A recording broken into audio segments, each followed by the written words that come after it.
This is a Range Rover Sport. Instead of doing our typical review, we decided to open the floor to you and answer questions submitted at KBB.com. Here then are our thoughtful answers.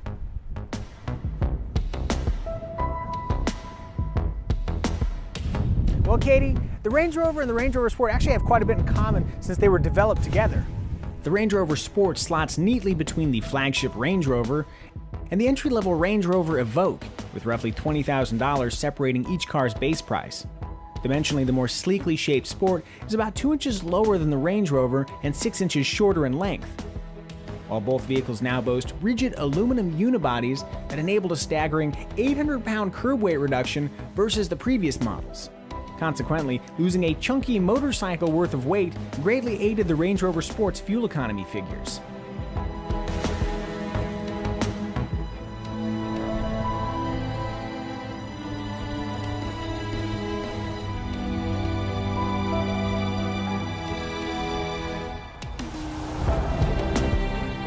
Fair question given the Sport's major weight loss. Everything we need to know is right down here at the bottom of the B pillar.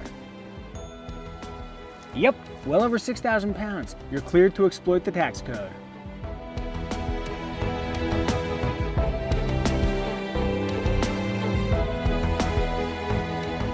Yeah, actually it does. There's decent grip in the corners, the body doesn't lean like a canoe, and the steering, though a little light on feel, is quick enough to give a sense of agility.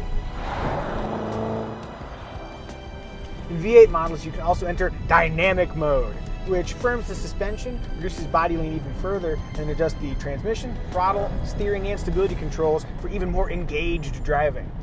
Look at how engaged I am. Pretty engaged, see. At the same time, the Range Rover Sport handles itself really well when simply commuting.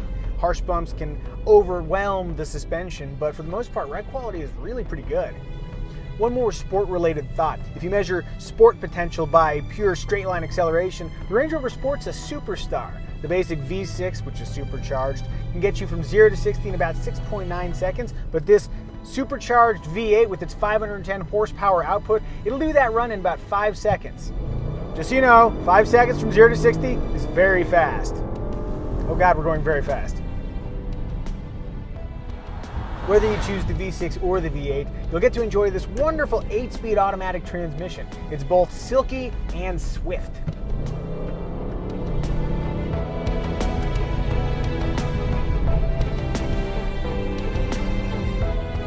Sure, it steers and rides well for what it is, but the Range Rover Sport is still clearly an SUV. It tows up to 7,700 pounds, affords its driver a typical SUV view of the world, and it just looks solid inside and out.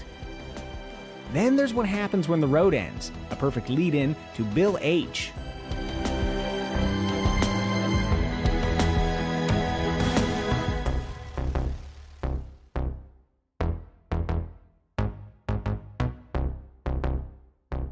I'll be honest, I actually haven't driven any classic Range Rovers. What I can say is that even though Land Rover claims this is the fastest, most agile Range Rover ever, it's no prude off-road.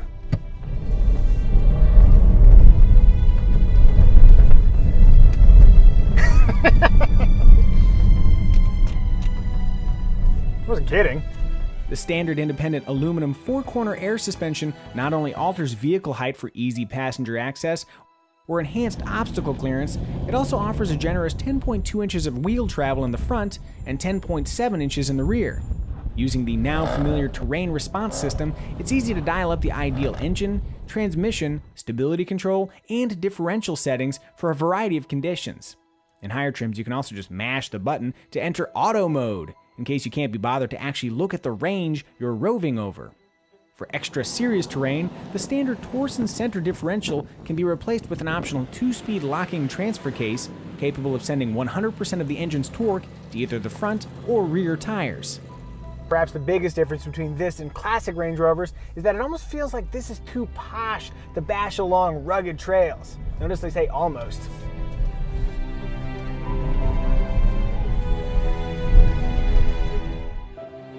Even in base V6 form, you're looking at roughly $63,000 worth of SUV. Spring for the zootiest autobiography trim, yes, that's its real name, and you'll pay anywhere between $93,000 and $107,000. It's a lot of cash to go dragging over rocks and blasting through rivers. Just know that if money's no object, the Range Rover Sport is happy to oblige.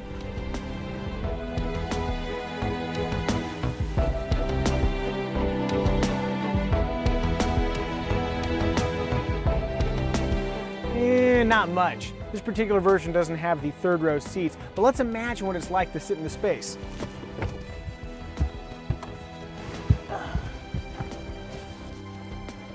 Yeah, I'm guessing you'll want to reserve the third row seats for emergency use only.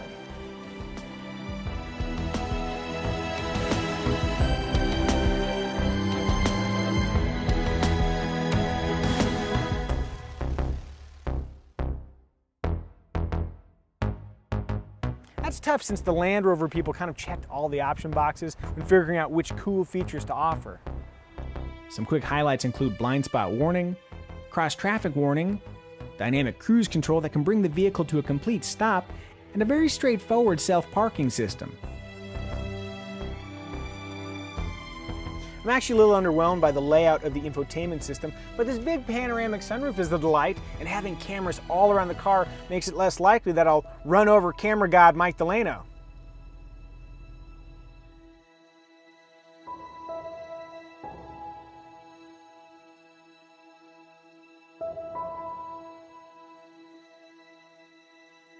All that said, maybe the coolest feature is the Meridian Signature Audio Package. From a simple numbers perspective, its 1700 watts of power and 23 speakers are really impressive.